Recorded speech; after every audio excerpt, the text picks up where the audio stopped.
Le voy a dar primero la palabra a la Subsecretaría de Prevención del Delito y posteriormente a la Defensoría de la Niñez. Doña María José. Muchas gracias, magistrado. Bueno, en primer lugar, manifestar que estamos en presencia de un delito de conmoción, de alta conmoción pública, no solamente para una familia, sino que para una comunidad completa. Esta parte querellante comparte plenamente toda la exposición que ha realizado el Ministerio Público, los hechos comunicados a la imputada en esta formalización en la que se le atribuye participación como autora de 2 delitos de parricidio e incendio, por el resultado de la investigación muy acabada que se ha llevado, y principalmente compartimos también en el sentido de que la medida cautelar que se debe aplicar en esta situación efectivamente debe ser la prisión preventiva, en razón principalmente de las letras A, B y C del artículo 140, por la participación. Existen antecedentes fundantes que presumen la justificación de la existencia del delito que se está investigando. Existen antecedentes, efectivamente, también que permiten presumir que el imputado ha tenido participación en este delito, y existen antecedentes calificados respecto a que la prisión preventiva es indispensable en esta oportunidad para el éxito de la investigación. Conforme a esto, su señoría, vuelvo a reiterar, se adhiere a todo lo expuesto por la Fiscalía por esta parte, y compartimos todas las pretensiones que ellos ya han latamente expuesto. Perfecto. Vamos entonces con la intervención de la parte querellante en representación de la Defensoría de la Niñez y particularmente de la niña. Doña Patricia. Muchas gracias, señoría. Como Defensoría de la Niñez, por cierto, que nos adherimos a la petición que ha formulado el Ministerio Público solicitando a este tribunal que se decrete respecto de la imputada aquí presente la medida cautelar de prisión preventiva por cumplirse de manera más que suficiente los presupuestos normativos establecidos en las letras A y B del artículo 140. Consideramos que la libertad de la imputada constituye un serio peligro para la seguridad de la sociedad. Y desde esa perspectiva me gustaría solo hacer énfasis, su señoría, sin reiterar la exposición que ha sido bastante clara, categórica y contundente por parte del Ministerio Público, cosa que se agradece en el contexto de una investigación con el rigor que amerita un crimen tan brutal como el que enfrentó esta víctima, donde sus señorías ha podido apreciar una evidente y manifiesta línea temporal que deja a la imputada al interior del domicilio junto a la víctima, posicionándola de manera exclusiva como la única posible causante de la violenta agresión que ocasionó la muerte a esta niña de solo 12 años de edad. Lo último que vio la víctima fue a su madre agrediéndola con un cuchillo.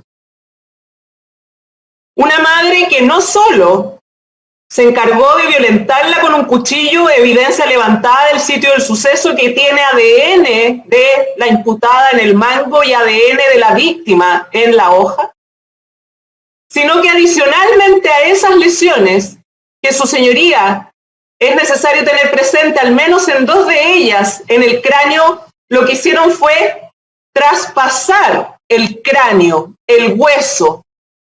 El grosor del cráneo de la víctima era de 1 centímetro, según lo establece el protocolo de autopsia.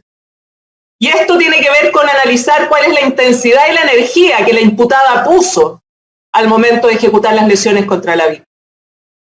Pero no solo la agredió violentamente con el arma blanca, causándole a lo menos 11 lesiones en el cuerpo, como ha quedado de manifiesto ante este tribunal, sino que adicionalmente a ello, señoría, lo que hace es prender fuego a la habitación donde su hija la deja, para con ello ocultar la comisión del delito. Y adicionalmente la encierra en ese lugar donde prende fuego. Porque no hay nada que permita establecer que el fuego sea ocasionado por algún tipo de acción distinta de aquella que tuvo que ver con poner un objeto en la cama de abajo de la litera donde se encontró el cuerpo de la víctima. Digo esto porque se revela desde ahí el comportamiento doloso de la imputada de manera manifiesta. Tanto es así que, a diferencia de lo que ha sostenido el Ministerio Público, señoría, en lo que dice relación con el delito de incendio, y habida cuenta de las pericias que también han sido informadas por el Ministerio Público, desde nuestra perspectiva el ilícito que adicionalmente al parricidio se configura respecto de la imputada es el delito de incendio establecido en el artículo 475, número 1 del Código Penal. Porque queda de manifiesto al darnos cuenta de la temporalidad que sufrió en agonía la víctima, aproximadamente 60 minutos, y la inexistencia en ella de contaminación por monóxido de carbono, toda vez que el porcentaje es inferior a 10% y solo sobre un 12% recién empieza a ser sintomático conforme lo establece la pericia, que efectivamente cuando la imputada inicia el fuego y encierra a la víctima en la pieza, después de haberlo iniciado, la niña estaba viva. Razón por la cual desde esa perspectiva, a nuestro juicio, se configura una hipótesis penal diversa de la que se ha contenido.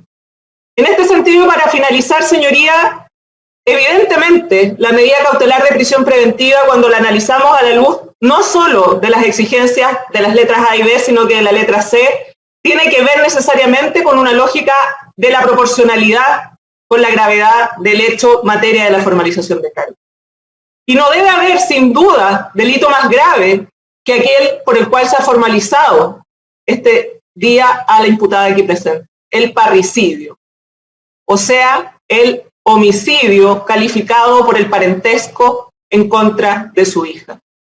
Y en ese sentido, no solo debemos atender a la manifiesta gravedad de las penas asignadas a los delitos por los cuales ha formalizado el Ministerio Público, en el caso de que se discrepara de la posición de esta querellante en términos de que estamos en frente del delito de incendio del 475 número 1, sino que también se debe atender por su señoría la gravedad de las penas, pero también el carácter de los delitos.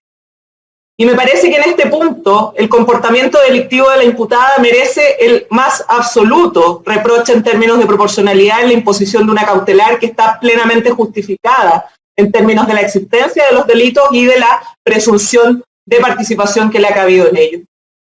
El carácter del delito, evidentemente asociado a lo que ya hemos planteado en términos del parentesco y de la gravedad manifiesta que tiene, que quien está encargada de la protección de la víctima, en tanto madre de esta, lo que hace es ejecutar comportamientos violentos que en definitiva eliminan su vida. Y por tanto, desde esa perspectiva, señorías, solicito que este tribunal, habida cuenta de los contundentes y rigurosos antecedentes probatorios que ha esgrimido el Ministerio Público, decrete respecto de la imputada la medida cautelar de prisión preventiva por constituir su libertad un peligro para la seguridad de la sociedad y por no resultar posible otra medida cautelar que resulte proporcional a la imputación de cargos que se ha formulado el día de hoy por parte del Ministerio Público. Muchas gracias, doña Patricia.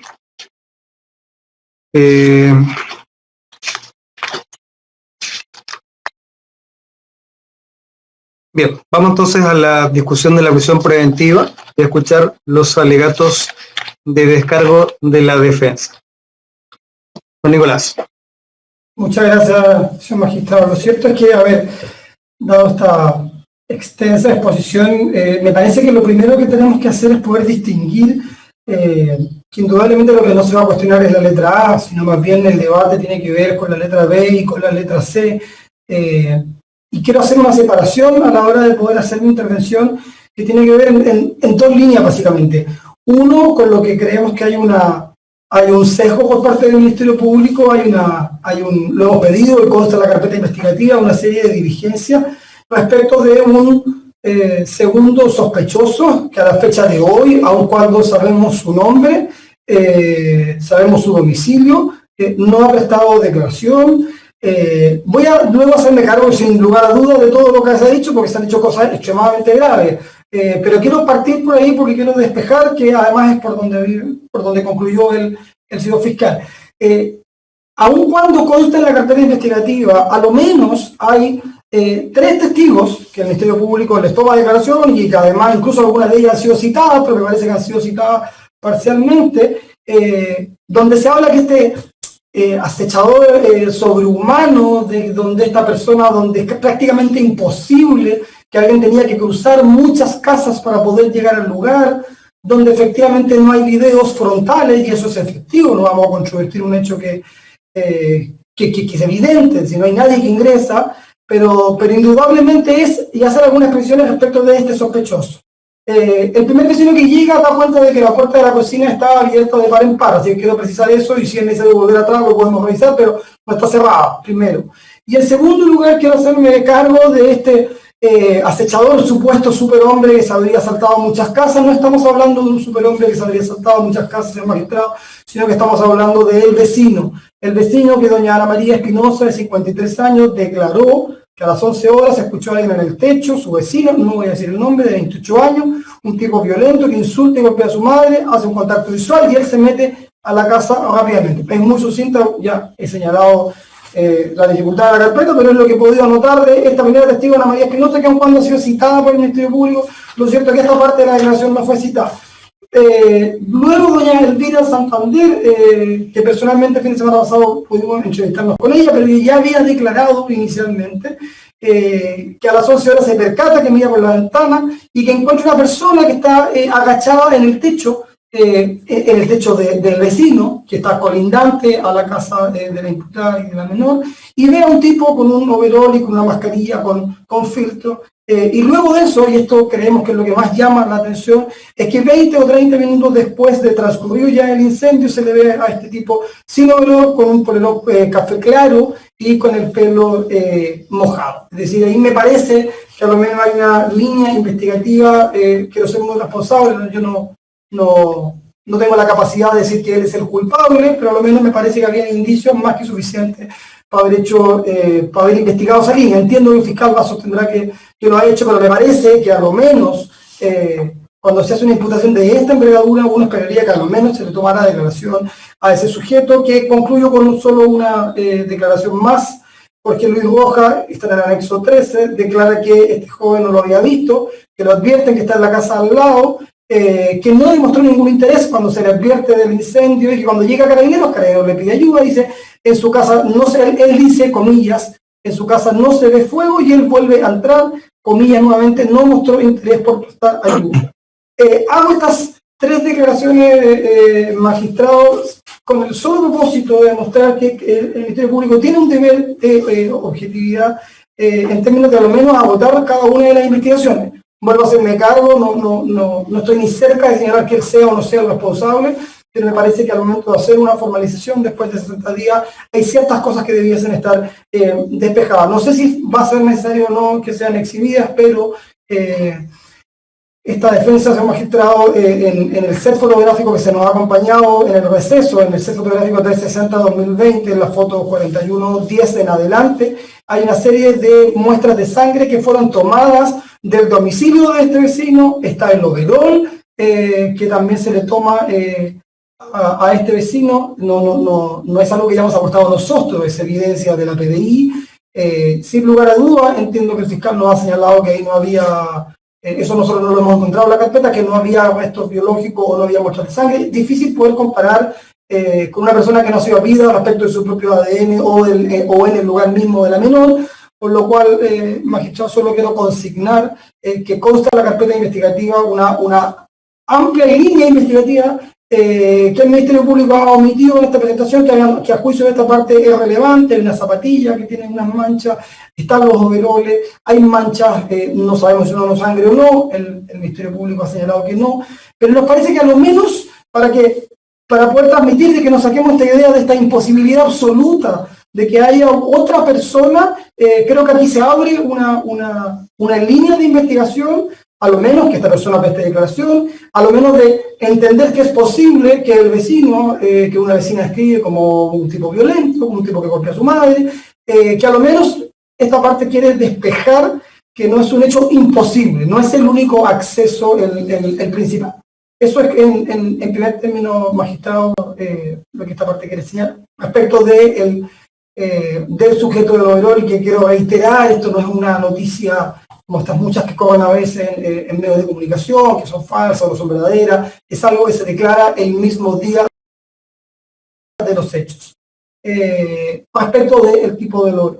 Algo que es extremadamente complejo, la barbaridad de un crimen de esta naturaleza respecto de la participación. Entonces, necesariamente de lo que me tengo que hacer cargo es qué es lo que tenemos a la hora de debatir de participación de mi representante. Y para esto sí, magistrado, quiero pedir autorización. Si el fiscal puede revisarlo, obviamente no tengo inconveniente, pero que usted me permita poder exhibir la fotografía 8650, que esta defensa no tenía acceso hasta esta mañana, que es la fotografía del cuchillo, y son dos fotografías a efectos que a juicio de esta parte es extremadamente relevante, por lo que quiero decir luego de exhibirlo, si que usted me autoriza. Señor fiscal.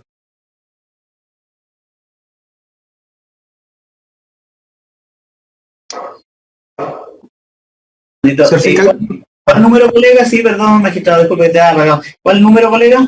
80, incluso si es más fácil, la puede exhibir usted mismo, la 8650 primero y después la 8649. 8650. Sí. Ya voy. Si es más sencillo, lo exhibe usted, muchísimo mejor. No, lo que quiera, pero yo la tengo casi acá. Ya, sí. Lo voy a ampliar primero y ahora voy a compartir pantalla, magistrado, para exhibir lo que pretende el colega.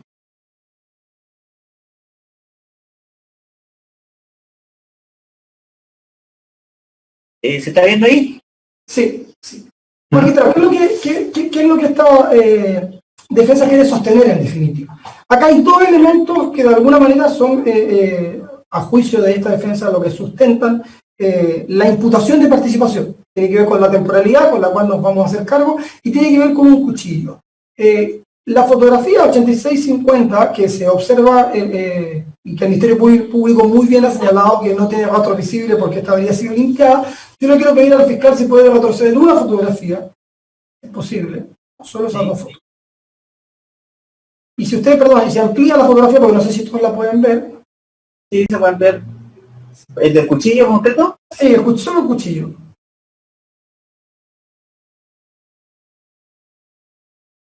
Ahí. Lo que esta defensa magistrado quiere plantear de manera extremadamente responsable con lo que voy a decir, que estamos en presencia de dos fotografías continuas, donde hay una que está... perdón, se nos fue la... ¿Sí? ¿Me escucha ahora, magistrado? Acá se escucha, señoría, por si acaso. Gloria. Sí, magistrado, ¿se escucha bien el interviniente? No escucho nada de la sala. Hay un problema con el altavoz.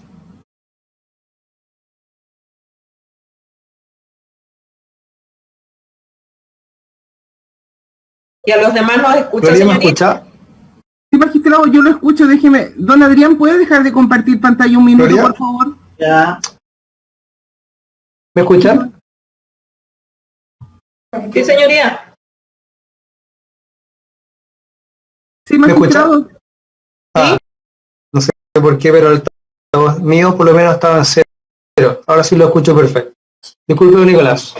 Estábamos en las fotografías de la evidencia 8649 y 8650 Sí. del cuchillo. Y Sí. usted quería exponer algún antecedente que a su juicio era relevante.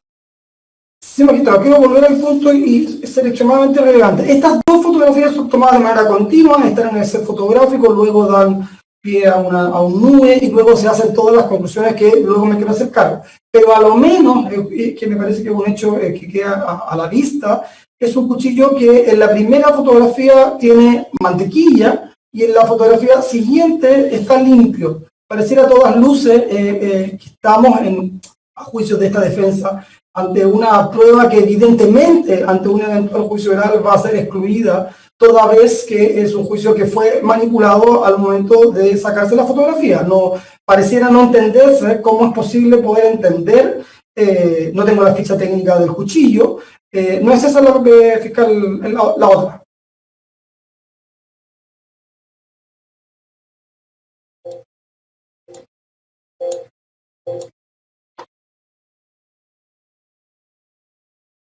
Fiscal, ¿es posible volver a la otra fotografía?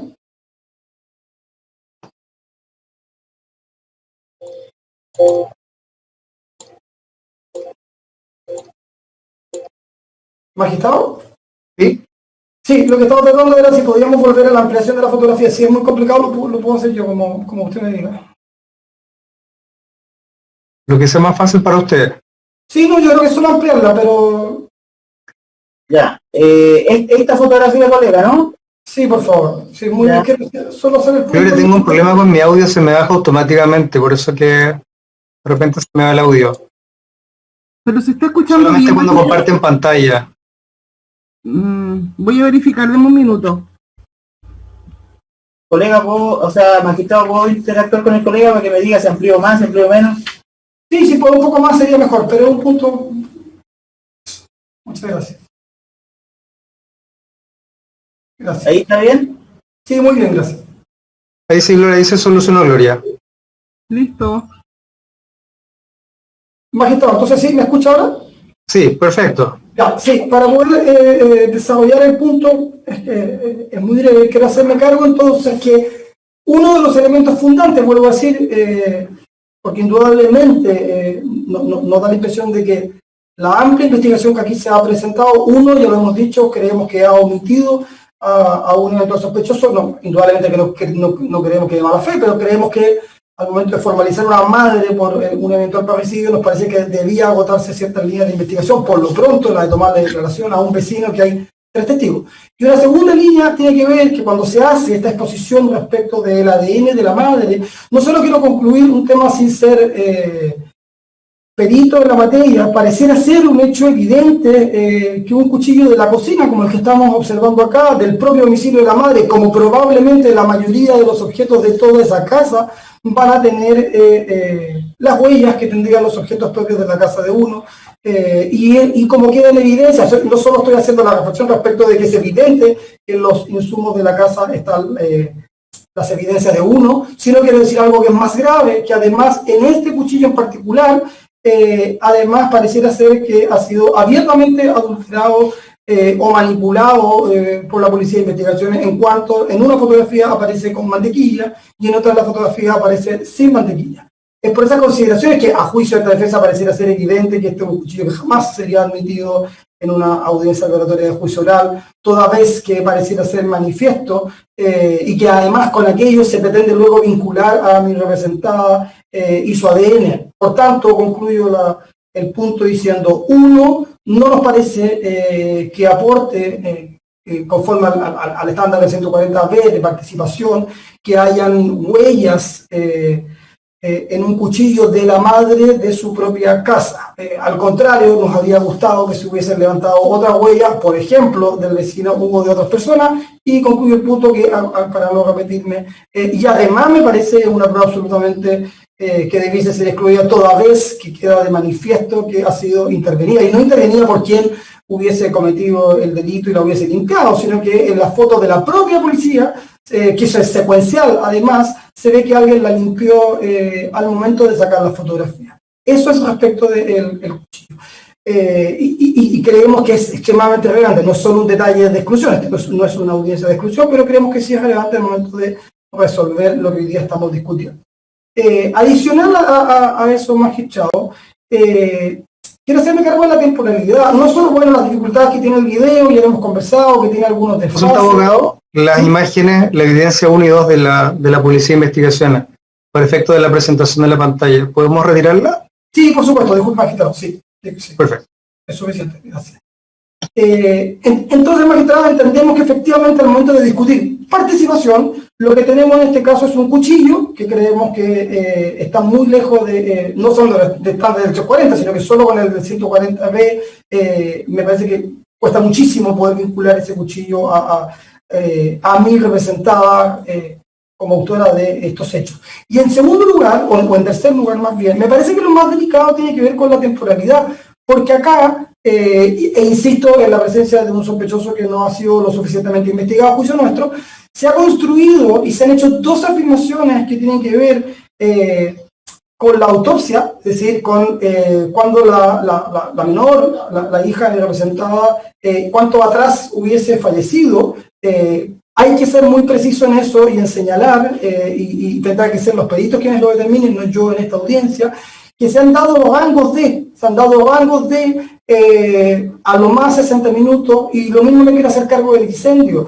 Por tanto, cuando también se señala que el incendio no pudo ocurrir en un rango de a lo menos 30 minutos, pareciera entonces que aquí lo que se pretende es dejar en prisión preventiva a una persona en base a un ADN de un cuestionable cuchillo, uno, y en segundo lugar, todavía muy más delicado, en base a una conjetura temporal, porque efectivamente, cuando Mirta señala y sale a la 11:03, y luego está la prueba del Didi, que la tenemos, yo creo que no es necesario porque no ha sido controvertido, ya se sube a un Didi a las 11:17, pareciera ser entonces que hay un espacio temporal. Hay un espacio temporal que no es muy extenso, y eso es parte de la dificultad del caso, me parece que tanto del Ministerio Público como de la defensa, pero hay un espacio temporal posible y no imposible respecto de la participación de una tercera persona investigada. Por tanto, una conjetura, poder afirmar de manera tan categórica, y yo así lo he escrito, solo la imputada estaba en el lugar, hemos abierto una ventana de una posible persona, luego se ha dicho no hay otra posibilidad, solo un superhombre. Entonces, me parece, con el vecino a la vista, y además se han hecho tanto de la autopsia como del incendio, son aproximaciones temporales, porque ninguna de ellas ha situado con precisión, y es más, el rango de tiempo es perfectamente poder señalar. El Ministerio Público, indudablemente, dado que el rango de tiempo es pequeño, ha pretendido sostenerlo como un imposible. Me parece que eso es parte de una investigación, ahora estamos discutiendo una prisión preventiva, y me parece que hay diligencias extremadamente delicadas y pendientes previo a poder tomar una decisión como esta. Mi verdad no solo ha sido pública y ampliamente puesta en la plaza pública a nivel regional y nacional, por lo cual difícilmente es difícil y complejo poder sostener en base a una conjetura, a juicio de esta parte, una prisión preventiva magistrado. Cierro el punto señalando, si me permite, que además, y en esto también lo quiero decir, se ha hecho una interpretación, y con todo respeto quiero decirlo, no quiero ocupar la palabra mañosa, pero a lo menos antojadiza, y se ha dicho varias veces todos los 7 minutos. No son 7 minutos. Es decir, efectivamente, uno puede leer la lectura de estos tiempos a la conveniencia de uno. Yo no tengo la expertise para poder sacar esa conclusión hoy día, pero me parece que el Ministerio Público tampoco. Y cuando alguien le dice a lo menos 60 minutos de incendio, yo me hago otra pregunta que aquí tampoco se ha señalado. El propio Ministerio Público ha dado cuenta de una supuesta selfie que se habría sacado y representada a las 10:45. Si yo retrocedo en el tiempo, en este supuesto incendio que habría acontecido en el espacio temporal, que es la teoría del Ministerio Público, ese daño es imposible que no se estuviera, no sé si quemando, pero al menos colapsado de humo. Lo quiero explicar porque muy bien se han mostrado ambas fotografías, la de los 2 dormitorios, pero entre los 2 dormitorios del segundo piso está este baño. Entonces, la pregunta es, 10:45 es la fotografía de la selfie. ¿Cómo es posible, en la temporalidad del Ministerio Público, es que mi representada se haya podido sacar una foto a las 10:45 y sin que haya ningún rastro de humo, de fuego, de nada? Y además en esto quiero ser lo más riguroso posible, más que echado para terminar esta idea. También creo que hay que apelar a los principios de la lógica, por así decirlo. Lo que el Ministerio Público finalmente está sosteniendo es que mi representada habría dado muerte a su hija, habría decidido quemar su propia casa y permanecer al interior de la propia casa, dado que el incendio, además, como ocurre en un espacio de media hora para atrás, significa que ella se habría quedado, no puedo inventar el tiempo, pero a lo menos entre 15 o 20 minutos sentada en su casa, mientras su propia casa se está quemando. Entonces, está bien, puede ser parte de la teoría del Ministerio Público, me parece difícil de sostenerlo, no imposible, indudablemente, pero la cronología debe correr tanto para el Ministerio Público como para la defensa. Y en esto voy concluyendo, magistrado, me parece que es un caso extremadamente complejo, que yo soy muy responsable, ni siquiera he querido dar el nombre del vecino, solo creo que sí existe la posibilidad de otra persona Sí quiero decir que el espacio temporal me parece que ha sido presentado de manera antojadiza, y lo digo responsablemente, pero ¿por qué lo digo? No es que se haya dicho algo que no corresponde, para ser preciso, pero se ha hecho una interpretación tan solo a conveniencia de una de las teorías del caso, cuando es perfectamente posible que esto haya podido ocurrir entre las 11:13 en adelante, porque ya sale de la casa, saca la plata y se sube al Didi. Y luego entonces se presenta el caso como que fue desde que se sube el Didi y se construye en estos 7 minutos. Por cierto, es que hay una porción de tiempo distinta. Y algo más, magistrado, de lo cual yo no puedo en esta audiencia explayarme, y quiero reiterar algo. Hemos tenido acceso a la carpeta investigativa hoy día, así que créame que sin lugar a dudas, si hubiéramos tenido acceso antes, y no puedo no decirlo, me cuesta entender ahora la reserva, porque la reserva lo único que nos ha dejado, magistrado, es una indefensión, porque yo con esta carpeta, con 1 o 2 semanas de anticipación, habríamos podido generar prueba de descargo, poder desvirtuar efectivamente cuánto es realmente, con prueba propia, es que un incendio se demora en propagarse, con prueba propia poder hacer una cronología, poder revisar los videos. Entonces, yo entiendo que la reserva es una facultad legal, pero me parece que en este caso, además estamos a 3 o 4 días de que venza la reserva, me parece que se ha hecho con el único propósito de entorpecer la defensa. No me quiero desviar de ese punto porque ya se levantó la reserva y agradezco la carpeta, pero solo quiero hacer el punto que con el caso material que tenemos, magistrado, me parece extremadamente infundada una prisión preventiva en un delito de esta naturaleza, toda vez que, reitero y voy concluyendo, hay un sospechoso cierto, no un superhombre, que no se le ha tomado declaración.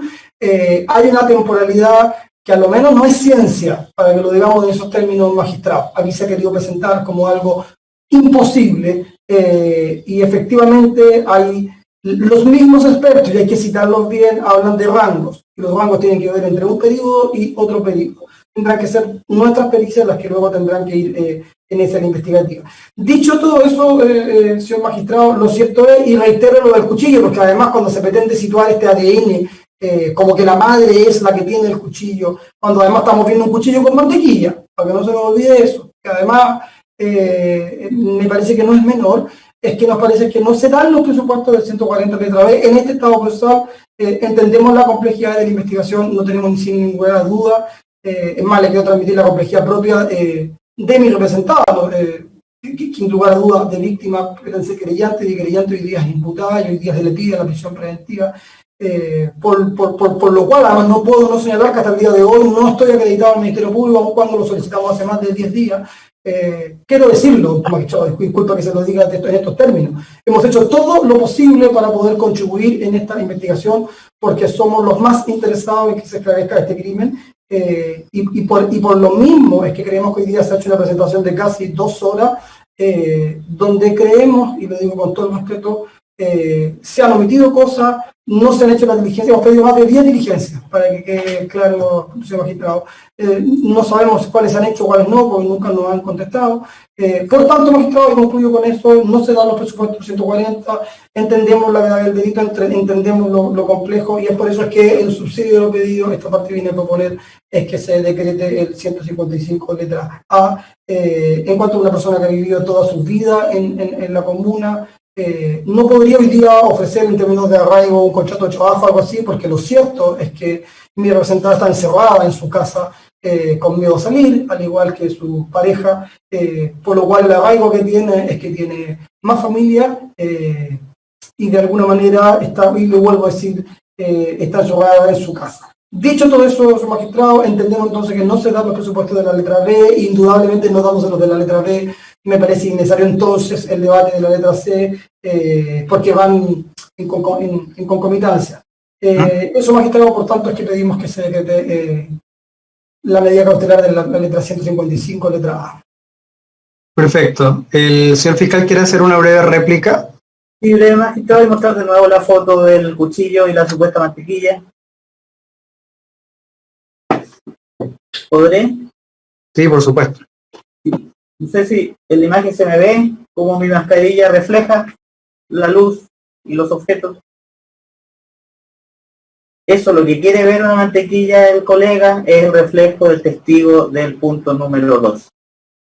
Sería una mantequilla muy disciplinada, muy cuadrada, porque está recta ahí y tiene las mismas figuras de lo que es el testigo. Y si se quiere, quizás eso sea sangre. No, es el reflejo del tazón de Nescafé y no hace propaganda. ¿Sí? Por otro lado, cuando yo hablo de superhombre, es una figura de oratoria, pero tiene asidero en la realidad. Esta es la foto trasera del inmueble. Ahí está la lona, el toldo, donde han caído los vidrios. Esa es la habitación de la víctima. Esta es la habitación del joven aquel que se pretende que sea sospechoso y está descartado. ¿Por qué? Porque en todo ese sector no hay sangre, hay fotografías específicas, no hay nada que indique que estuvo en un lugar. Quizá algunas marcas de zapatillas y efectivamente que hay una persona que la ve lanzando agua, que es la misma persona, doña Elvira. Elvira, Sí, aquí se me olvidó el nombre. Elvira del Carmen Santander. Elvira del Carmen Santander, que en su momento el colega la menciona como o dirigir al sospechoso, esta persona que podría haber ingresado en este lapso de 7 minutos, porque es innegable que son 7 minutos, más allá de que nosotros hayamos fijado como horario consular, digamos, o hito inicial de la caja vecina, que seguramente es el horario, el GMT-4 de la fecha en que ocurrió esto, ¿sí? Esa porque sale de un sistema informático que es, digamos, Redbank. Por eso hacemos este traslado de fechas y no es antojadizo, hay que contar para atrás y para adelante, ¿ya? Esta es la foto, ¿cierto? En la cual se pretende que ese vecino, en algún momento, habiéndose despedido la mamá de la pequeña a las 11:14, 11:15 y luego salido a las 11:14 con algo segundos, como se ve en el video, haya saltado directamente para acá o bien haya saltado acá hasta lona y esta lona está intacta, está con los vidrios, que solamente cayeron. Y eso, recordemos, además, no es réplica, pero así se vio, hay perros en el lugar, es decir, saltar, meterse por la cocina, digamos, por la cocina, subir, asesinar con la persona desprovista de defensa, provocar una situación como esta, el cuchillo, lavarlo, que no tiene mantequilla, es el reflejo del testigo número 2 de la evidencia, y pasar, evidentemente, es muy improbable, casi nula, y a juicio de la fiscalía, nulo. Y por eso, en algún momento, cuando la defensa, seguramente por la premura y por la cantidad de información, no pudo referirlo bien. Habla de sangre al interior del domicilio de 1396, y ahí está, ¿no es cierto? Estamos viendo, ¿no es cierto?, la 1396, y si avanzamos en esta foto, y voy a correr esto porque estoy un poco en esta foto, que es la...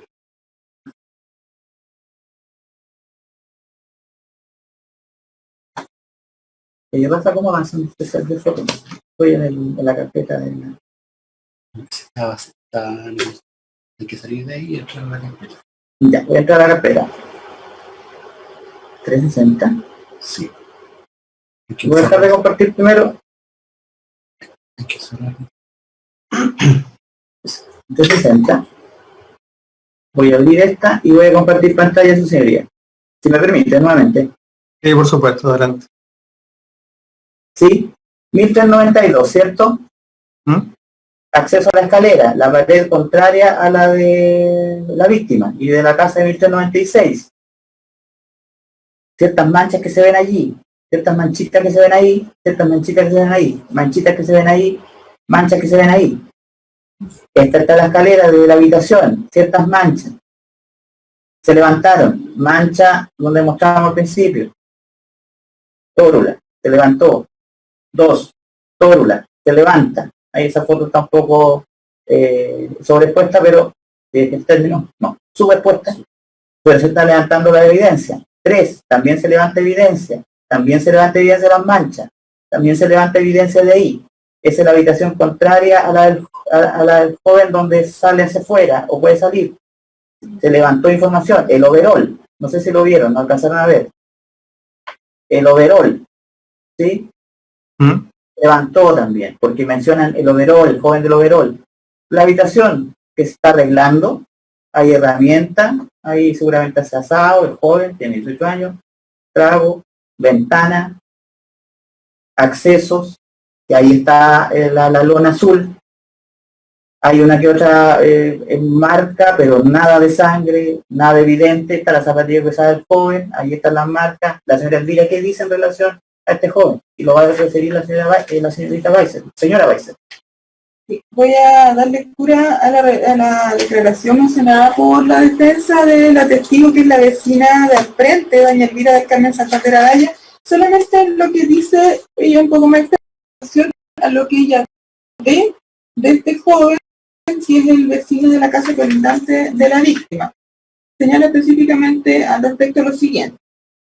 Me levanté alrededor de las 11 horas de este día 26 de noviembre, instancia donde al pasar hacia el baño me percaté al mirar por la ventana del segundo piso que da hacia el patio trasero que mi vecino de la casa de enfrente, con la que limita el deslinde posterior de mi propiedad, se encontraba agachado en el techo de una ampliación de su primer piso.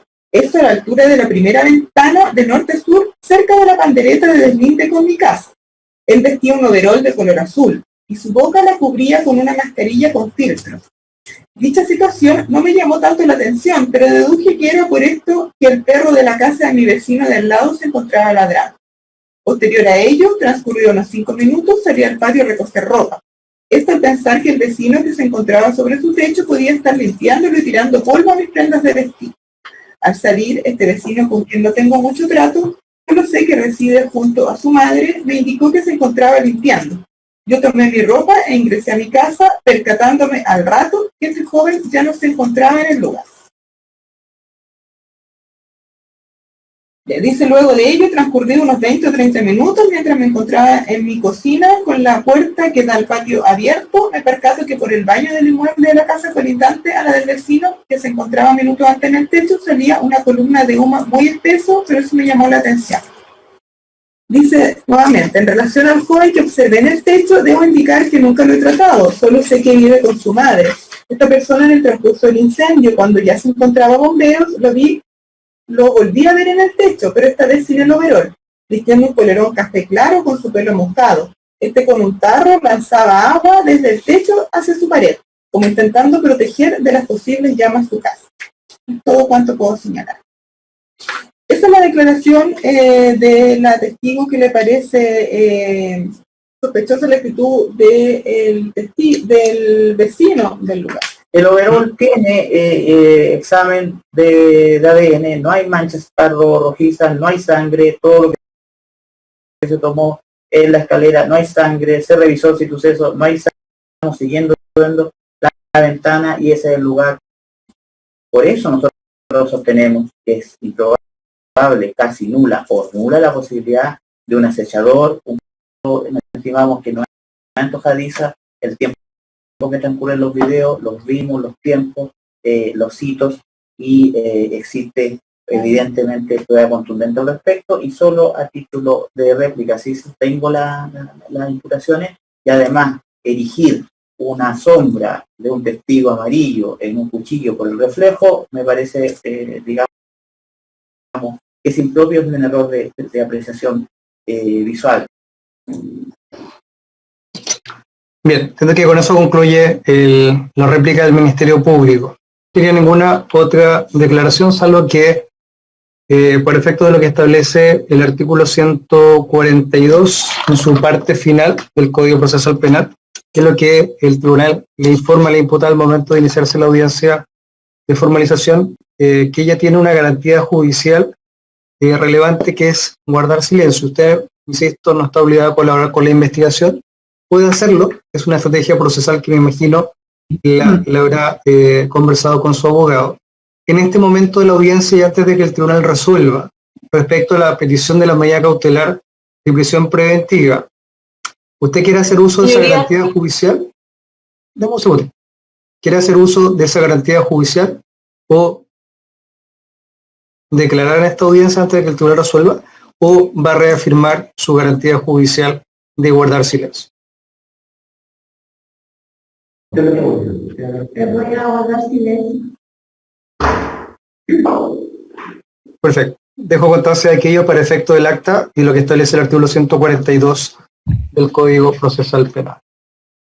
Por la parte querellante, doña Patricia. Perdón, señoría, es que no sabía si iba a dar oportunidad de replicar brevemente respecto de las alegaciones de la defensa. Sí, Y por supuesto. si me autoriza para ello, solo decir adicionalmente a lo que plantea el fiscal, que queda de manifiesto a la visualización del ojo, el reflejo del testigo de la PDI, número 2, que resulta inconsistente la posición de la defensa, que por una parte sostiene que no se dan los presupuestos de la letra B del artículo 140, pero a pesar de ello, le dice al tribunal que le decrete a su defendida una medida cautelar del 155 que demanda procesalmente también el cumplimiento de las exigencias de las letras A y B. Por tanto, ahí hay una manifiesta inconsistencia en términos de la postura de la defensa, en términos de no existir participación, respecto de, por otra parte, ofrecer una cautelar, aunque sea de menos intensidad, que igual parte del presupuesto basal normativo, no solo de la existencia del delito, sino que también de la presunción fundada de participación de la persona a quien se defiende. Ok. Por la doble querellante, doña María José. Sí, magistrado, muchas gracias. Me haré cargo muy brevemente de la exposición realizada por la defensa con respecto al tema del cuchillo propiamente tal. Ya ha quedado bastante claro que corresponde a un reflejo del testigo de la Policía de Investigaciones y no corresponde a otra cosa más que eso. Y con respecto al tema de la temporalidad, la cronología a nosotros nos parece, a esta parte querellante le parece que sitúa claramente la cronología a la imputada dentro del lugar de los hechos. Y no hay duda razonable como para pensar otra cosa, distinta. Por lo tanto, dicho esto, que corresponde a la letra B, tratando de desvirtuar la letra B del artículo 140, sí podemos pensar de que corresponde la imputada un peligro para la sociedad. En primer lugar, por la gravedad de la pena asignada al delito, que tiene pena de crimen, y hago énfasis especialmente en esto, magistrado, porque es importante señalarlo. El número de delitos que se le está imputando, que son 2, es un parricidio y es un incendio, y el carácter de los mismos. Por lo tanto, los argumentos esgrimidos por la defensa en esta oportunidad no resultan suficientes para desvirtuar la medida cautelar que está solicitando la Fiscalía de Prisión Preventiva, porque el objetivo de esta es justamente proteger la seguridad de la sociedad. Y este aspecto no está totalmente cubierto por la declaración de la prisión preventiva. Eso es todo, magistrado. Perfecto. ¿Magistrado? Sí, muy brevemente, porque en realidad la discusión ha concluido. Yo sé que ustedes están en minoría porque hay 2 querellantes, está el fiscal, 2 fiscales, uno adjunto y el regional, pero no hay problema. Prometo que me da 2 minutos, magistrado. No, A ver, yo me parece, no creo que sea necesario escuchar el audio, pero indudablemente esta parte lo que ha sostenido es la inocencia de mi representado, y cuando hemos propuesto el 155 letra A ha sido el subsidio, indudablemente como medida cautelar. Ahora, quiero hacer esa precisión porque por algo sostuvimos que queremos que se esclarezca el hecho y hemos sostenido en nuestra alegación la inocencia de mi representado, por lo cual indudablemente ante una solicitud de prisión preventiva lo que nosotros argumentamos es que el subsidio de aquella se decrete una menos gravosa, pero indudablemente que hemos cuestionado por supuesto la letra B y letra C, magistrado. Ok. Bien, en consecuencia el tribunal procederá solo respecto a la medida cautelar de prisión preventiva, para lo cual el tribunal va a tomar en consideración varios parámetros normativos, desde el punto de vista legal, desde el punto de vista fáctico. Acá es muy relevante en este caso, y son los criterios que contempla la ley para efectos de resolver. Si bien son los criterios que la ley establece para efectos de resolver en un criterio de una audiencia de juicio, esos criterios no tienen por qué no ser previos a colación al resolver una medida cautelar en una formalización de la investigación. En muchos delitos, obviamente, no existen testigos presenciales, pero en la vida moderna, y afortunadamente, existen las pericias que se realizan obviamente por peritos científicos, existen las pericias en ADN, y hay que recordar que inclusive el ADN, en casos emblemáticos en Estados Unidos en delitos de carácter sexual, han sido los que han podido establecer la inocencia o han podido reafirmar y acreditar la existencia y la participación de personas. La ciencia y la máxima de la experiencia y la lógica La ley es fruto de la expresión de la ratio legis, o sea, de la sabiduría, del sentido común. Las leyes existen porque existe un sentido común. Ahora, ¿cuáles son los criterios que establece la ley para efectos de decretar la prisión preventiva? ¿Y cuáles son las conductas que en definitiva se le atribuyen a la imputada, para lo cual me permito leer el texto y el tenor de la formalización, y posteriormente me haré cargo de los argumentos de la Fiscalía, de los querellantes y de la defensa. ¿Cuál es la conducta que en concreto se le atribuye a la imputada iniciales MLA el 26 de noviembre del 2020 y las 11 horas con 17 minutos aproximadamente? Pasaje de San Anacleto 1396, donde ella aparentemente y premunida de un cuchillo cocinero marca Rodfrey. Se ha exhibido en esta audiencia ese cuchillo. Se dirige hasta la habitación del segundo piso de la vivienda. La víctima, de 12 años de edad, de iniciales MDACHA, quien se encontraba sobre la litera superior del camarote de su a la ataca con el cuchillo, propinándole estocadas en distintas partes del cuerpo. El fiscal exhibió de manera bastante detallada una serie de fotografías. Se exhibió igualmente una de la Policía de Investigaciones, de la BH. Existen varios testimonios desde que se propaga el fuego, los bomberos, los vecinos, la llamada de auxilio, y desde ahí vamos a la experiencia científica. Tenemos también dos de las cuales ingresan a la cavidad craneal, ubicadas en la zona ejecutivas y coetáneas, y le provocan a la menor una hemorragia subaracnoidea frontotemporal derecha, con la presencia de 30 gramos de coágulo rojizo y brillante en fosa craneal medio derecha y en región temporal derecha. Ella presenta hematoma rojizo y brillante, lesiones clínicamente graves, causándole la muerte, la cual no fue inmediata, y lesiones que no eran necesariamente mortales si es que hubiese existido un socorro oportuno y eficaz. Luego de haber atacado a su hija, mientras agonizaba, la imputada comenzó un incendio mediante un elemento portador de llama en el colchón inferior de la litera, en la cual se encontraba la víctima, el cual consumió parte del mobiliario de la referida habitación, retirándose posteriormente la imputada del lugar.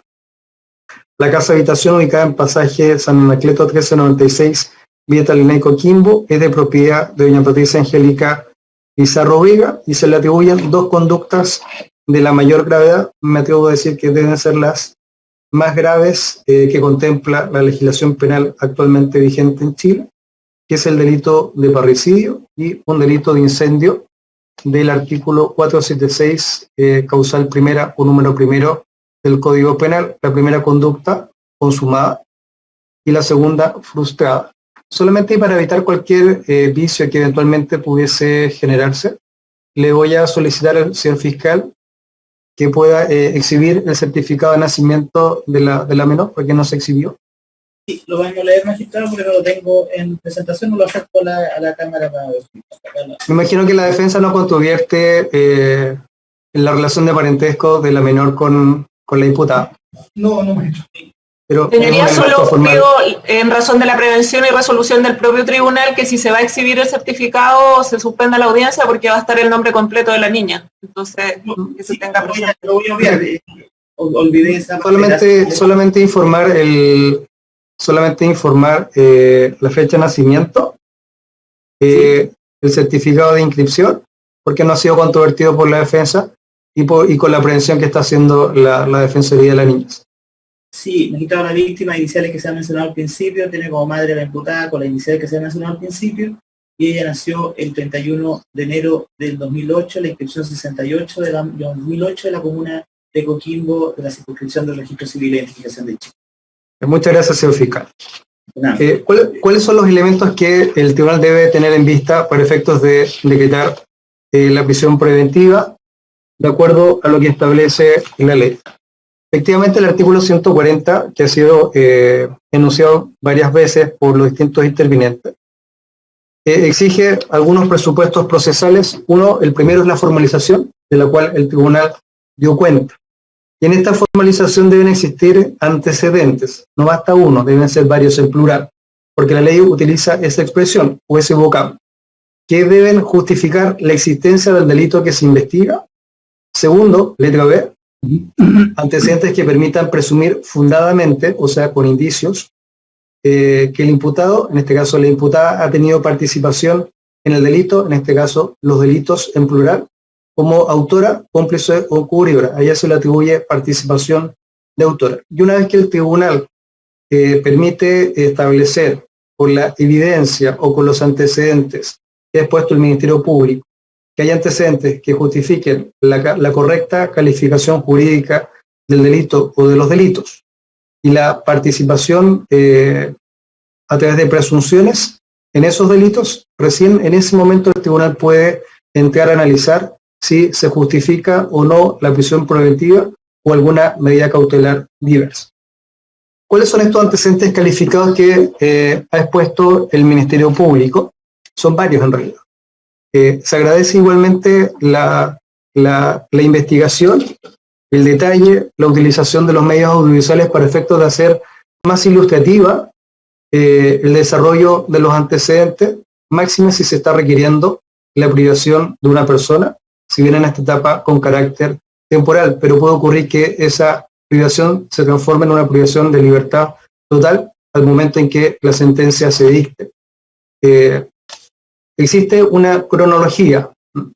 Esta cronología de antecedentes que se expusieron al momento en que este tribunal decide decretar una orden de detención judicial es porque existe un análisis, y aquí interviene no solamente un perito, hay varios peritos y de distintas profesiones.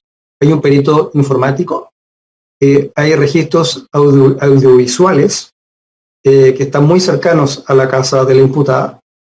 Hay un registro con una hora bastante exacta, 11 horas con 17 minutos, si no me falla la memoria, en la cual ella se retira de su domicilio y en la cual ella cruza la calle y llega a una casa vecina y hay un voucher donde ella retira 50.000 pesos.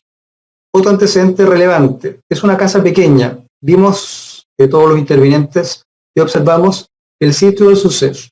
Es una casa que está descrita en dos plantas, un primer piso y un segundo piso. En la primera planta está el comedor, en la segunda planta están los dormitorios. ¿Cuántas personas habitan en esta casa? Si bien no lo indicó el Ministerio Público, la lógica, por eso que es importante utilizar la lógica del sentido común. Es una casa pequeña. Había en el dormitorio de la menor que se incendió un camarote y una cama pequeña, y había otro dormitorio principal. Cerca de las 9 horas con 40 minutos se observó que se retira de ese domicilio el conviviente actual de la imputada con un niño pequeño. Ellos se trasladan, de acuerdo a la tesis del Ministerio Público, a hacer un trámite particular, un proceso vacunatorio. De la revisión de esas cámaras, que obviamente es una revisión constante, en la audiencia se revisan los hitos fundamentales con algunos hitos de horario. Pero, y esa fue una de mis consultas el día de ayer, hubo una revisión constante de las cámaras por el frontis. En ese domicilio no ingresó nadie. Otro antecedente relevante, hay una pericia informática. El último registro informático, más bien el registro que tuvo la menor de edad antes de irse a dormir, fue a las 1:47 horas aproximadamente, viendo una película. Aparece el detalle en el registro, El Príncipe y algo, lo revisamos acá con la prueba de la fiscalía. En la mañana se levanta el conviviente de la imputada, no tiene un contacto con la niña, él es el padrastro. Consecuencia, por máximas de experiencia, principios de lógica, sentido común, en ese domicilio solamente quedó la niña, que estaba durmiendo aparentemente, y estaba la imputada, relación hija y la madre. Eso es muy importante, hija, mamá. Y aquí yo quiero hacer eco de algo que indicó la Defensoría de la Niñez. Es un caso impactante, yo creo que es el más, tal vez el más feroz o el más impactante en 15 años de carrera profesional. Efectivamente, quiero hacer eco de lo que indicó doña Patricia. Fui juez de familia también. Los padres o el adulto responsable son las personas encargadas de velar. Y no es necesario que lo diga una ley, porque esto es sentido común. De velar por la crianza, por los cuidados, por la educación, máximo. Y me atrevería a decir, más que el padre, la madre, porque es quien engendra a una persona. En ese domicilio, y descartada la tesis que pretende, que eventualmente podría invocar la defensa, de que podría existir una segunda línea investigativa, una segunda persona sospechosa, que era el vecino, que pudo haber ingresado a ese domicilio. Lo cierto es que está descartado. Uno, porque el Ministerio Público, a través de sus órganos auxiliares, la policía especializada, descartó la evidencia de sangre en la zapatilla, en el overol de este joven de 18 años de edad. Hay una declaración de una vecina. No existen signos de sangre. Sí, y utilizando igualmente la lógica, si este vecino escaló, utilizando la modalidad o la expresión que utiliza la ley del artículo 440 del Código Penal, el escalamiento, o sea, ingresar a una propiedad ajena por vía no destinada al efecto, debió existir algún signo, o en el techo, o en la lona sur, o al momento de ingresar al dormitorio, que estaba colindante al otro dormitorio donde ocurre el hecho. Eso está descartado. Consecuencia, por principio de lógica, por experiencia, en estos, la única persona que pudo haberse encontrado al interior del domicilio donde habitaba la niña era la madre. Dicho eso, y si bien el defensor en su alegación da cuenta de que solicita como petición subsidiaria un arresto domiciliario, lo cierto es que al descartarse participación en la tesis de la defensa no debe pedir ningún tipo de medida cautelar, porque ninguna medida cautelar es procedente, literalmente, del que la réplica haya dicho lo contrario, insisto, es un requisito procesal establecer el delito, la participación y solamente establecido el requisito único de cautelar.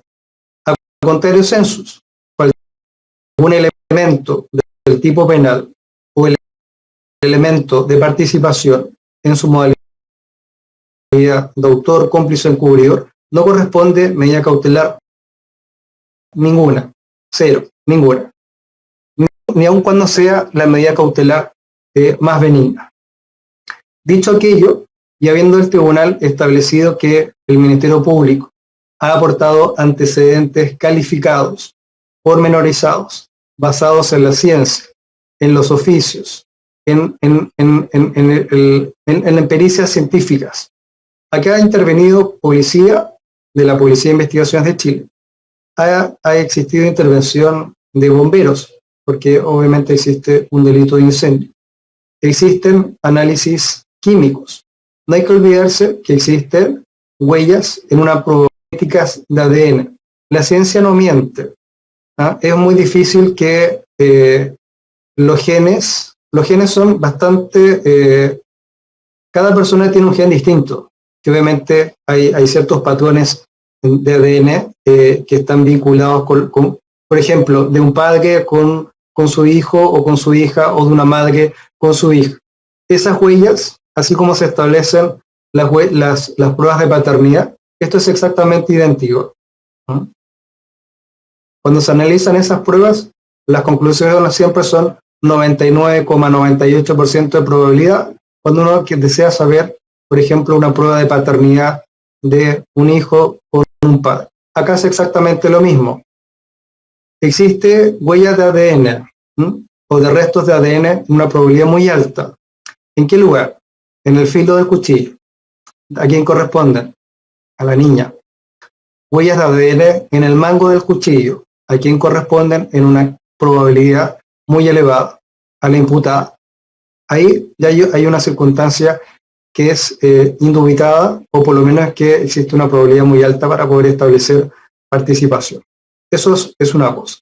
Segundo, hay una compatibilidad de las 11 lesiones craneales, particularmente en la zona derecha, distintas partes del cuerpo, pero las que son mortales, sin un socorro oportuno, son en el lado derecho. Fue muy crudo ver una niña indefensa de 12 años de edad, con un cuerpo quemado, mutilado, lesionado en distintas partes, absolutamente vulnerada, y probablemente no tuvo ninguna capacidad, cero, de defenderse, ninguna, porque la posición en la cual se encontraba la menor en el camarote, mirando hacia el techo, la cabeza cercana a la almohada, llena de sangre, su rostro o su cabeza, para ser más exacto, pegada a la pared.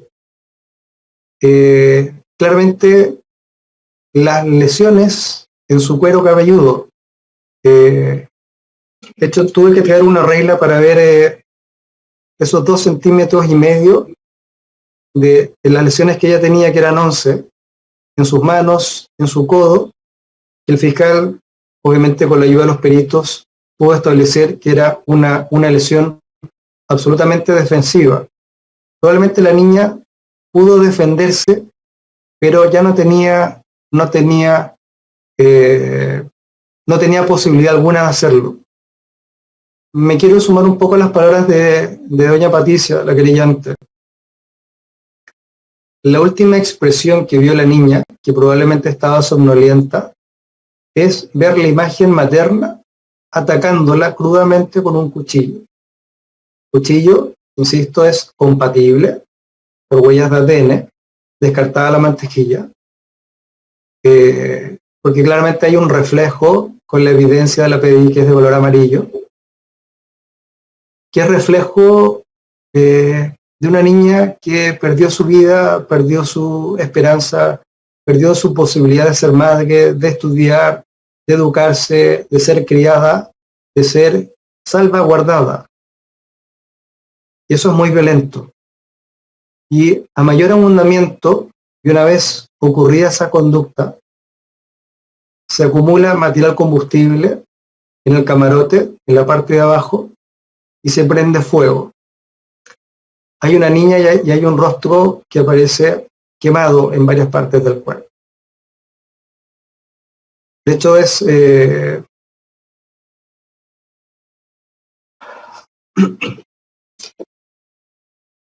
Bien. ¿Qué quiero revelar con eso? Que claramente ella es un peligro, no solamente, o fue un peligro mortal para su hija, porque el delito está consumado, conociendo las relaciones que los ligan, dice la ley, atenta en contra de la vida de un ser querido, del ser más querido que probablemente puede existir, o el más cercano. No digo el más querido porque no siempre eso ocurre, eso es lo normal. Pero después de ocurrido ese hecho, ocurre un delito de incendio, probablemente para destruir evidencia, o en la ignorancia de que los cuerpos calcinados no reflejan o no aportan ningún tipo de evidencia o de información criminalístico. Claramente hay una intencionalidad, un dolo, una planificación, un ensañamiento feroz, una violencia brutal en contra de una niña pequeña, y muy probablemente esta audiencia va a originar una audiencia de reformalización, porque probablemente la conducta del incendio podría ser, existen antecedentes fácticos para encuadrarla en la figura que invocó el querellante, que es el 475, que tiene penas aún mayores a las que tiene la figura originalmente indicada en la formalización, ya que ese delito, ¿y por qué se sanciona tan seriamente el delito de incendio? Precisamente porque hay un riesgo inminente de ocasionar, no solamente acá no se protege lo patrimonial, que es lo de menos, es obviamente la vida de la persona. Y se castiga, dice el 475, al incendiario con presidio mayor en su grado medio a presidio perpetuo. Son pocos los delitos en la ley chilena que en su grado máximo tienen un presidio perpetuo. Está el artículo 433, delitos, por ejemplo, que están destinados de un delito patrimonial con un delito sexual, con una violación. Entonces, son muy excepcionales esta figura. Y el número 1 sanciona al que ejecutar el incendio en edificios, tren de ferrocarriles, buques o lugares habitados, o una casa, o en que actualmente hubiese una o más personas, es el caso, siempre que el culpable haya podido prever tal circunstancia. Esa circunstancia era conocida por la imputada, en consecuencia, muy probablemente podría ser encasillada en esa figura penal. En razón de aquello, el tribunal entiende que se cumplen los presupuestos materiales de la letras A y B del Código Procesal Penal. Refiriéndome a la medida cautelar más idónea y proporcional, claramente la propuesta por la defensa no es proporcional. Si hubiese una más gravosa que la prisión preventiva, esa debiese ser la que el tribunal debiese aplicar en este caso, pero la ley vigente solamente contempla la prisión preventiva.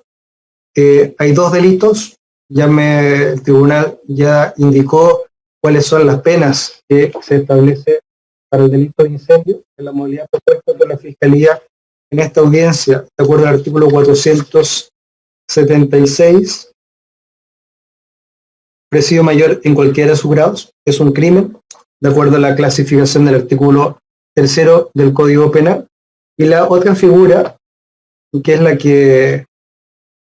que la ley realmente sanciona con la mayor gravedad, precisamente porque existe una relación íntima entre el ofensor y la víctima, insisto, madre e hija.